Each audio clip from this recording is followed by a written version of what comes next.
कभी चावल बेचे, कभी मजदूरी की तो कभी फार्मिंग।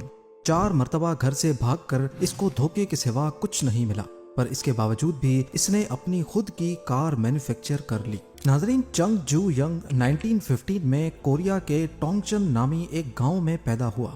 चंग अपने 7 बहन भाइयों में सबसे बड़ा था और गुर्बत की वजह से पूरी फैमिली खेतों में काम करती थी। इस सिचुएशन ने उसको सोचने पर मजबूर कर दिया कि क्या वो सारी जिंदगी इसी हालत में गुजारेगा।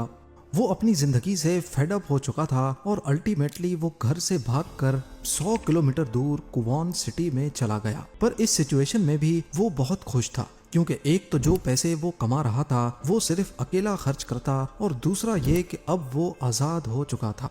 चंग की जिंदगी में पहली बार जो खुशी आई थी वो छीन कर उसे दोबारा खेतों में काम करने के लिए भेज दिया।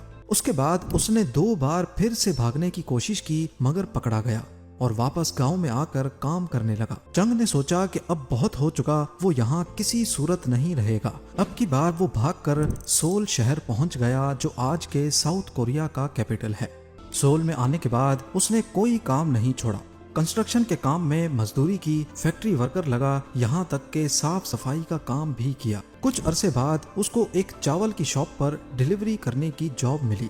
ये उसकी पहली जॉब थी जिसमें उसे किसी किस्म की मजदूरी नहीं करनी पड़ी। इसी बीच दुकान का मालिक बीमार हो गया और वो दुकान चलाने के काबिल नहीं रहा। खेतों में काम करने वाला 4 बार घर से भागा हुआ लड़का सिर्फ 22 साल की एज में ही अपनी दुकान का मालिक बन गया। वो बहुत खुश था, लेकिन उसी दौरान एक वाकया हुआ और उसकी छोटी सी ये खुशी वापस गम में बदलने वाली थी। उसने अब कोई ऐसा काम तलाश करना शुरू किया जिस पर जापानीज आर्मी कब्जा ना कर पाए। उसने काफी सारे आइडियाज शॉर्ट लिस्ट किए और फाइनली उसने एक कार रिपेयरिंग शॉप खोलने का इरादा किया। उसने 3000 वॉन का लोन लिया और एडो सर्विस गैराज के नाम से एक नया बिजनेस शुरू कर दिया। चंग के नए गैराज में अचानक आग लग गई। गैराज तो गैराज, उसमें खड़ी सारी गाड़ियों को भी आग ने अपनी लपेट में ले लिया। चंग इस बार बड़ी मुश्किल में फंस चुका था। 3000 वॉन का लोन और कस्टमर्स का नुकसान दोनों उसको भरना था। अब उसने अपना फोकस बिजनेस की ग्रोथ की तरफ किया। अगले 2 सालों तक चंग भरपूर तरक्की करता रहा, लेकिन फिर से एक इम्तिहान सर पर आ खड़ा हुआ। उस वक्त वर्ल्ड वॉर 2 चल रही थी और जापान भी इस जंग में शरीक था। बिल आखिर चंग का गैराज फिर से जापानी सरकार ने अपने कंट्रोल में ले लिया, लेकिन इस बार जंग जीरो नहीं हुआ था। कुछ ही अरसे के बाद वर्ल्ड वॉर 2 खत्म हो गई और इसी के साथ कोरिया पर जापान की हुकूमत भी। हालात नॉर्मल होते ही 1946 में चंग दोबारा सोल सिटी में आया और दोबारा एक कार रिपेयरिंग बिजनेस शुरू कर दिया।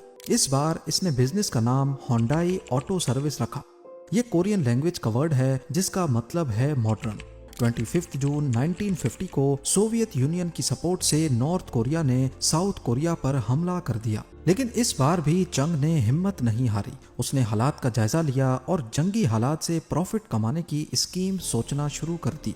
चंग ने दोबारा से कंस्ट्रक्शन बिजनेस शुरू किया और अमेरिकन ऑफिशियल्स को ऑफर की कि अगर बजट ठीक होगा तो वो किसी भी किस्म की कंस्ट्रक्शन सर्विस प्रोवाइड कर सकता है। अमेरिकन ऑफिशियल्स ने चंग की कंपनी को ऑर्डर्स देना शुरू कर दिए। इसका फायदा ये हुआ कि जंग तो खत्म हो गई, लेकिन अमेरिकन और चंग के दरमियान एक अच्छा वर्किंग रिलेशन बन चुका था। इस वॉर में काफी रोड्स और ब्रिजेस तबाह हुए थे। साउथ कोरियन सरकार ने इनकी रिकंस्ट्रक्शन के लिए प्रोजेक्ट्स चंग की कंपनी होंडाई को ही दिए। साउथ कोरिया का सबसे बड़ा डैम सोयंग भी होंडाई ने ही कंस्ट्रक्ट किया था। क्योंकि चंग का रिलेशन साउथ कोरियन हुकूमत के साथ अच्छा था और अमेरिकन भी उसे पसंद करते थे, इसीलिए कंस्ट्रक्शन में इस्तेमाल होने वाली हैवी मशीनरी यूएसए से वो आसानी से इंपोर्ट कर लेता था। कंस्ट्रक्शन कंपनी तो इस्टेब्लिश हो चुकी थी, मगर चंग दोबारा से अपने पुराने कार्स वाले बिजनेस में आना चाहता था। 1967 में उसने होंडाई मोटर्स कंपनी की शुरुआत की। ये एग्रीमेंट काफी कामयाब रहा और होंडाई ने इससे काफी तरक्की भी की। इस डील के बाद होंडाई ने अपनी पहली कार प्रोड्यूस की, जिसे होंडाई पोनी का नाम दिया गया, और देखते ही देखते इसने होंडाई को साउथ कोरिया की सबसे बड़ी कार कंपनी बना डाला। होंडाई ने पोनी को इंटरनेशनली एक्सपोर्ट करना शुरू कर दिया। ये कार कई कंट्रीज में कामयाब रही, जैसा कि कनाडा में इसे खूब पसंद किया गया।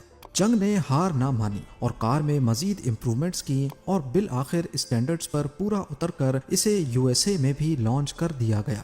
इसीलिए शुरू में ही ये कार यूएसए में तेजी से सेल होने लगी। होंडाई मोटर्स का प्रॉफिट अब आसमान पर पहुंच चुका था, क्योंकि उनका बिजनेस अब साउथ कोरिया से लेकर यूएसए तक फैल चुका था। जहां इसकी प्राइस आधी थी, वहीं अमेरिका की दूसरी गाड़ियों के मुकाबले में इसकी क्वालिटी भी अच्छी नहीं थी। हार ना मानते हुए होंडाई ने मजीद मेहनत शुरू कर दी और अपने इंजन्स और पार्ट्स के साथ साथ नए मॉडल्स इंट्रोड्यूस करवाने लगे।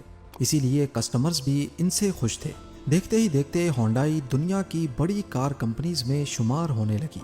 बुढ़ापे की वजह से उसकी हेल्थ अब वैसी नहीं रही, इसीलिए उसने रिटायरमेंट लेकर कंपनी अपने बेटों के हवाले कर दी। लेकिन होंडाई से रिलेटेड कुछ हकीकतें हैं जो शायद आपको पहले मालूम ना हो।